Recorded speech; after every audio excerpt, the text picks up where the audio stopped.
Il y a des matchs qu'on joue et il y a des matchs qu'on traverse. Algérie, RDC. Ce n'est pas qu'un huitième de finale, c'est une porte vers l'histoire.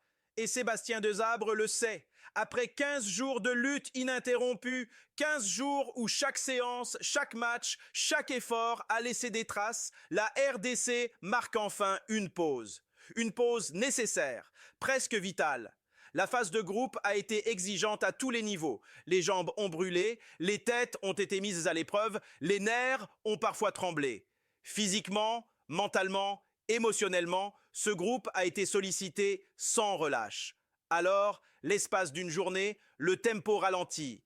Pas de crampons, pas de pelouse, pas de répétition tactique, juste le silence après la tempête, le souffle qu'on reprend, les batteries qu'on recharge, pas seulement dans les muscles, mais dans l'esprit. Dans cette parenthèse, Sébastien de Sabre ne cherche ni l'effet ni le spectacle. Ses mots sont sobres, mesurés, aucune euphorie, aucune agitation inutile.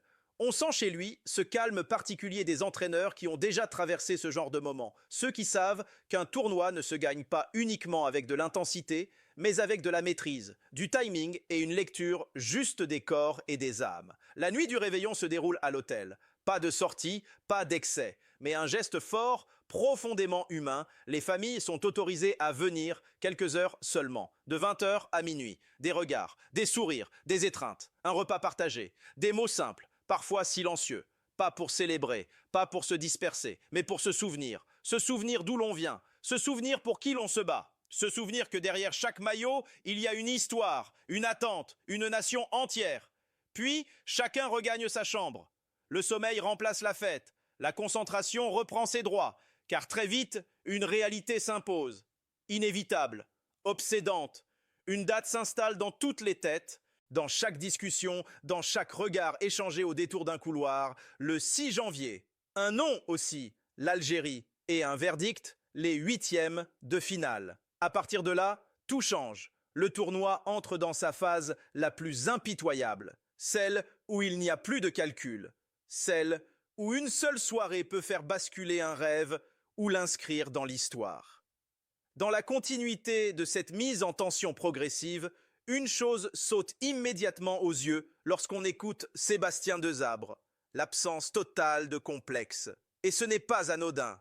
Après le repos, après le recentrage, après ce moment presque intime accordé au groupe, vient le temps des mots. Et dans ces mots, il n'y a ni crainte dissimulée, ni posture bravache. Face à l'Algérie, Desabre ne surjoue rien. Il ne dramatise pas l'adversaire comme s'il fallait le transformer en montagne infranchissable pour justifier une éventuelle chute. Mais il ne le banalise pas non plus, conscient du respect que l'histoire et le talent imposent. Il le dit simplement, sans emphase. C'est une très grande équipe. Une phrase courte, claire, lucide. Et puis, presque dans le même souffle, il ajoute ce qui donne tout son poids au discours. On a les capacités pour passer ce tour. Voilà le cœur du message. Pas une provocation, pas un slogan destiné aux micros ou aux réseaux sociaux, mais une affirmation posée, réfléchie, presque froide dans sa formulation. C'est le langage des entraîneurs qui savent que la confiance ne se crie pas, elle se construit. Desabre ne cherche pas à impressionner l'adversaire, il ne cherche pas non plus à galvaniser artificiellement son vestiaire par des formules grandiloquentes. Il installe autre chose, de bien plus puissant. Une conviction intérieure, une conviction née du travail quotidien, de l'analyse des forces et des failles, de la connaissance intime de son groupe. À travers ces mots, il envoie un message clair à ses joueurs. Respecter l'Algérie, oui. La craindre, non. Il leur rappelle, sans jamais le dire frontalement, qu'ils ne sont pas là par hasard, qu'ils ont gagné le droit d'être à ce stade de la compétition, et qu'à ce niveau, personne n'avance avec une autorisation spéciale. C'est dans cet équilibre, subtil mais essentiel, que la RDC se prépare à entrer dans son huitième de finale. Ni victime désignée, ni outsider complexé, mais une équipe consciente de la grandeur de l'adversaire et tout aussi consciente de sa propre valeur. Et cette conviction qu'il installe par les mots, Sébastien Desabre l'a d'abord construite par les actes. Car lorsqu'il insiste autant sur le repos, ce n'est jamais un détail anecdotique dans son discours. C'est une décision réfléchie, presque chirurgicale, prise par un technicien qui connaît parfaitement la mécanique des grandes compétitions. Des sabres, c'est une chose essentielle, souvent invisible pour le grand public. Les matchs à élimination directe ne se gagnent pas uniquement avec des jambes fraîches, ils se gagnent avec des têtes claires. À ce stade de la CAN, toutes les équipes savent jouer. Toutes ont du talent. Toutes sont capables de produire des séquences de haut niveau. La différence se fait ailleurs, dans la capacité à rester lucide sous pression, à ne pas paniquer après un but encaissé, à continuer à croire quand les minutes s'égrènent. C'est pour cela qu'il fait un choix fort, autoriser une journée sans football, sans terrain, sans ballon, accorder un moment aux familles, quelques heures seulement, mais suffisamment puissantes pour rappeler aux joueurs qu'ils ne sont pas enfermés dans une bulle déshumanisée. Instaurer surtout une véritable coupure psychologique. Ce n'est pas un relâchement, ce n'est pas un abandon de l'exigence, c'est une respiration stratégique, un sas de décompression contrôlée, pensé pour éviter la saturation mentale, l'usure invisible qui fait perdre des duels, des secondes de concentration, des matchs. De Zabre protège son groupe comme on protège un moteur avant une course décisive. Il enlève la pression au bon moment pour mieux la remettre ensuite. Il accepte de ralentir pour être certain d'accélérer quand il le faudra vraiment. Et dans cette gestion fine, presque silencieuse, il envoie encore un message à ses joueurs. Le staff vous fait confiance. Le staff maîtrise la trajectoire. Le staff sait que pour battre une grande équipe, il faut arriver frais dans la tête, avant même de l'être dans les jambes. C'est ainsi que la RDC se prépare à entrer dans le match le plus exigeant de son tournoi. Pas dans l'agitation, mais dans le contrôle. Et une fois cette fraîcheur mentale préservée, une fois le groupe recentré et prêt à replonger, vient le cœur du travail, la préparation du match. Sur ce point, Sébastien de Sabre est d'une clarté presque déroutante. On va préparer ce match comme tous les autres. Une phrase simple, presque banale en apparence. Et pourtant, tout le monde le sait.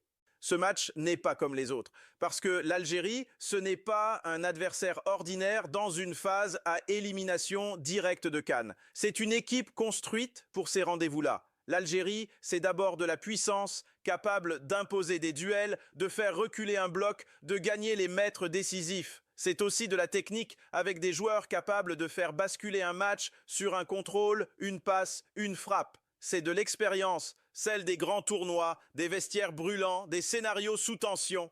Et surtout, c'est une formation qui punit, qui sanctionne la moindre hésitation, la moindre erreur de placement, la moindre seconde de retard. Face à cela, Desabre ne promet pas un plan rigide, figé sur un tableau blanc. Il ne parle pas de système immuable, ni de principe dogmatique. Il parle d'adaptation. On verra comment les rapports de force s'installent. Cette phrase en dit long. Elle révèle un entraîneur qui ne veut pas imposer son match coûte que coûte, mais qui veut d'abord le comprendre, le lire, le sentir. La RDC ne viendra pas au stade pour subir le tempo algérien en espérant un miracle. Mais elle ne viendra pas non plus se jeter tête baissée dans un combat déséquilibré. Elle viendra observer, évaluer, identifier les moments clés, savoir quand presser, quand temporiser, quand frapper. C'est une approche mature, celle d'une équipe qui sait que dans un match coup-près, la patience peut être une arme aussi tranchante que l'audace. Desabre prépare ses joueurs à jouer avec intelligence, à accepter que le rapport de force évolue, à ne pas paniquer si l'Algérie domine par séquence. Parce qu'il sait qu'un huitième de finale ne se gagne pas en 15 minutes, il se gagne dans la durée, dans la gestion des temps faibles, et dans la capacité à saisir, sans trembler, la bonne fenêtre. C'est dans cette lecture fine du match que la RDC espère faire la différence. Pas en subissant l'histoire, mais en écrivant la sienne, au moment opportun. Et justement, une fois cette lecture du match posée, une fois l'idée d'adaptation clairement assumée, une question s'impose presque naturellement. Quelle sera l'intention réelle de la RDC face à l'Algérie? La question est posée frontalement à Sébastien de Sabre. Va-t-on voir une RDC plus offensive que d'habitude? La réponse, fidèle à l'homme et à sa méthode, est mesurée, sans effet d'annonce, sans promesse excessive. Oui, marquer sera une nécessité. À ce niveau, personne ne passe un tour sans ambition offensive. C'est une évidence que Desabre ne cherche même pas à embellir. Mais immédiatement, il ajoute l'autre face de l'équation, l'équilibre. Car pour lui, l'attaque n'a de sens que si elle est maîtrisée. Pas question d'ouvrir le jeu sans filet. Pas question de confondre courage et imprudence. Ce discours révèle une chose essentielle. La RDC version des sabres n'est pas naïve.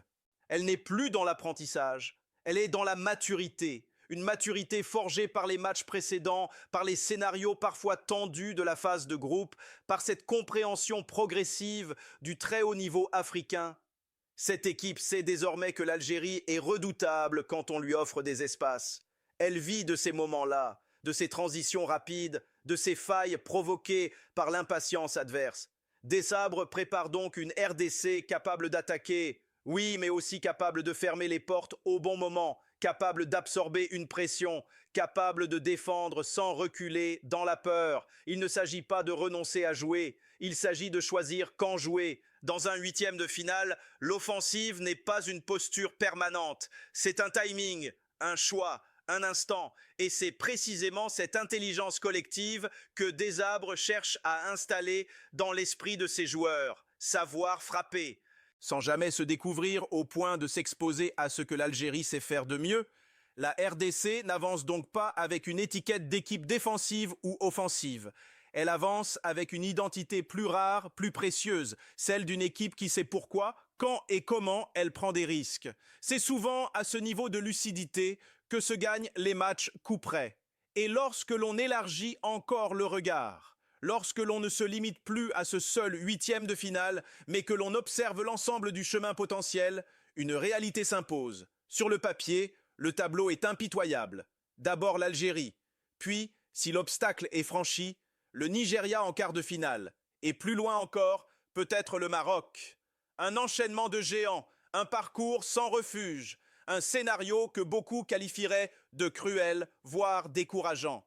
Mais là encore, Sébastien Desabre refuse la posture de victime du tirage. Au contraire, il renverse totalement la lecture. Il le dit avec une simplicité désarmante, quand on gagne une CAN, il faut passer par ce genre de match. Et tout est là. Ce n'est pas une phrase destinée à faire bonne figure. C'est une vérité brute du football africain. On ne conquiert pas l'Afrique en contournant les grandes nations. On ne soulève pas un trophée en espérant éviter les cadors jusqu'au bout. On devient champion en les affrontant, en les regardant droit dans les yeux, en acceptant la confrontation. Desabre rappelle, sans jamais appuyer lourdement, que le destin d'un vainqueur est toujours jalonné de sommets, que les grandes équipes se construisent précisément dans ces matchs-là. Et pour renforcer ce message, il convoque la mémoire collective. Il établit un parallèle puissant, l'Algérie aujourd'hui, l'Égypte hier, car la RDC a déjà connu ce type de pression. Elle a déjà vécu ces soirées où l'adversaire est favori, où le contexte est écrasant, où chaque erreur semble définitive. Ce rappel n'est pas anodin. Il sert à ancrer les joueurs dans une continuité, à leur rappeler qu'ils ne découvrent pas ce niveau d'exigence, qu'ils ont déjà été confrontés à des monstres sacrés du continent et qu'ils ont tenu.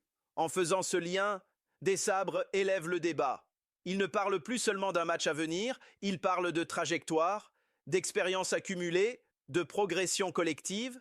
Il transforme un tableau redoutable en opportunité de légitimation. Une occasion de prouver que la RDC n'est plus simplement une équipe compétitive, mais une équipe capable d'assumer les chemins les plus difficiles. Dans ce discours, il n'y a ni peur ni fatalisme.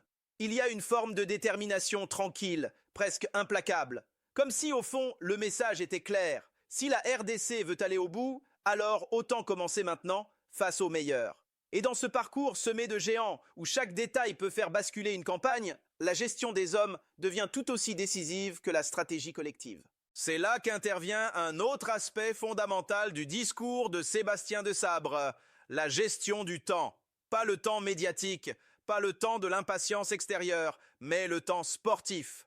Le cas d'Arthur Masuaku en est l'illustration parfaite.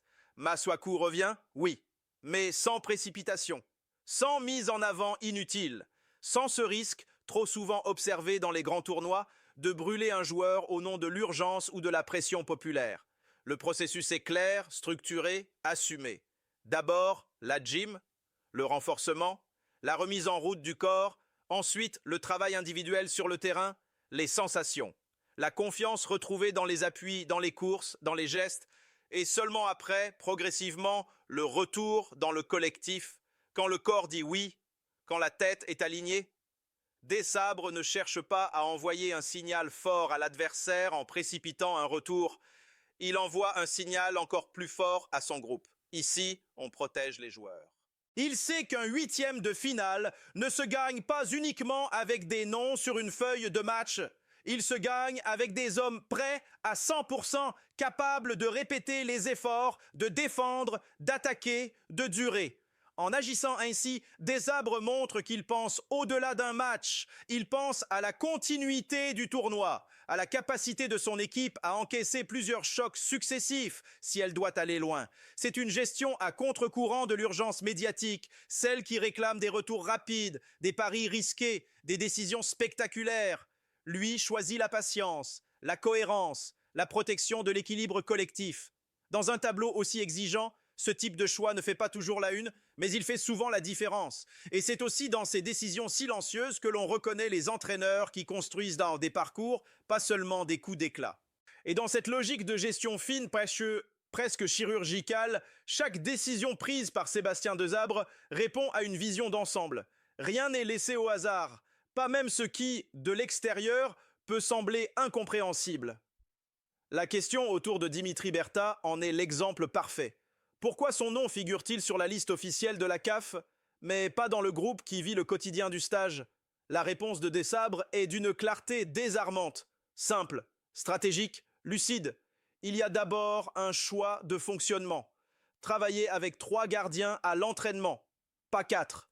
Un détail pour certains, une évidence pour ceux qui connaissent la spécificité de ce poste.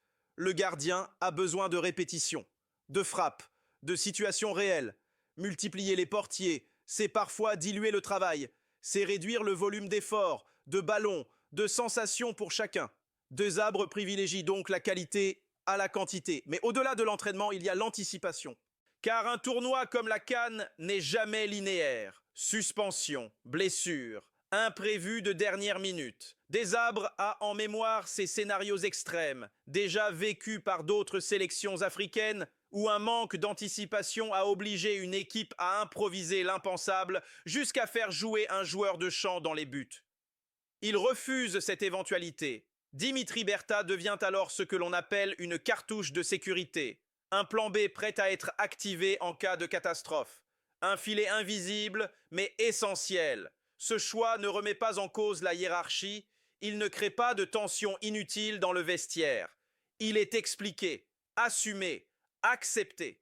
Et là encore, le message envoyé au groupe est fort. Le staff pense à tout, même à ce que personne ne veut imaginer. C'est la marque des entraîneurs qui ne se contentent pas de préparer le match d'aujourd'hui, mais qui construisent une campagne capable de résister aux coups du sort.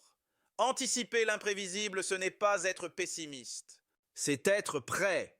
Et dans un tournoi aussi exigeant, cette capacité à prévoir l'extrême peut faire la différence entre une élimination absurde et un parcours maîtrisé.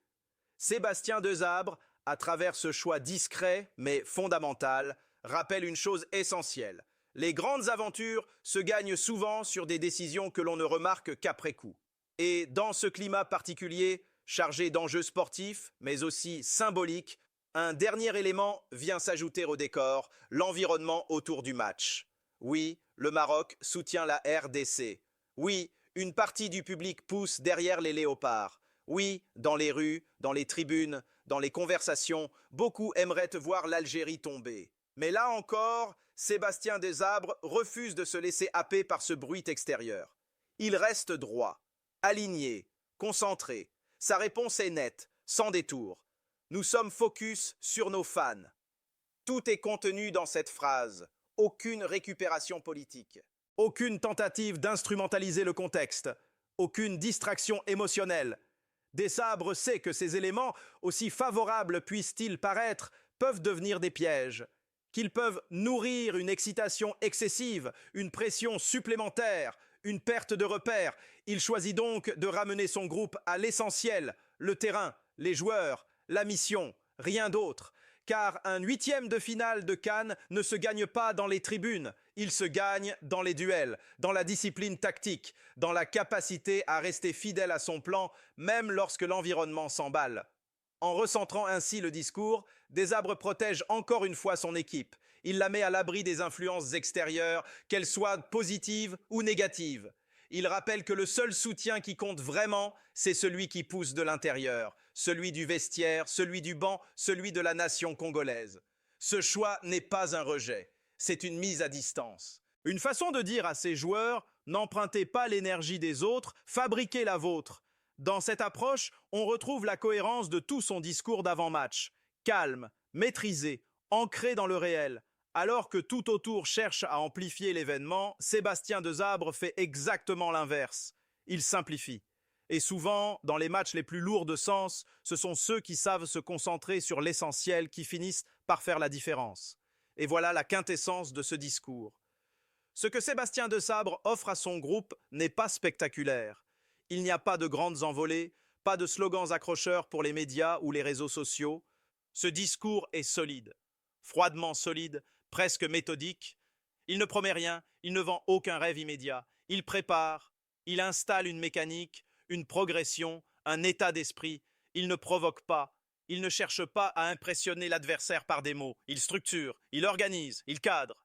Il transforme un groupe talentueux en un collectif cohérent, prêt à affronter l'inattendu. Et c'est souvent ainsi que naissent les exploits, pas dans le bruit, pas dans le spectaculaire, mais dans la constance, la préparation et la confiance intériorisée. Quand une équipe ne parle pas trop, quand elle sait récupérer mentalement et physiquement, quand elle connaît ses forces et accepte ses limites, alors, et seulement alors, elle devient dangereuse. Dangereuse pour n'importe quel adversaire. Dangereuse pour tous ceux qui sous-estiment sa maîtrise, dangereuse parce qu'elle est prête, prête à exploiter le moindre espace, la moindre faille, la moindre opportunité. Et c'est exactement l'état d'esprit qu'il installe dans la tête de ses joueurs. Calme, mesuré, confiant. Une RDC qui, à force de discipline et de lucidité, peut transformer un huitième de finale en une marche vers l'histoire. Si toi aussi tu sens que ce match peut marquer l'histoire de la RDC, like cette vidéo maintenant. Dis-moi en commentaire, crois-tu que la RDC peut éliminer l'Algérie? Quel joueur sera décisif selon toi? Abonne-toi pour ne rien manquer de cette CAN 2025 parce qu'ici, on ne regarde pas le football, on le ressent.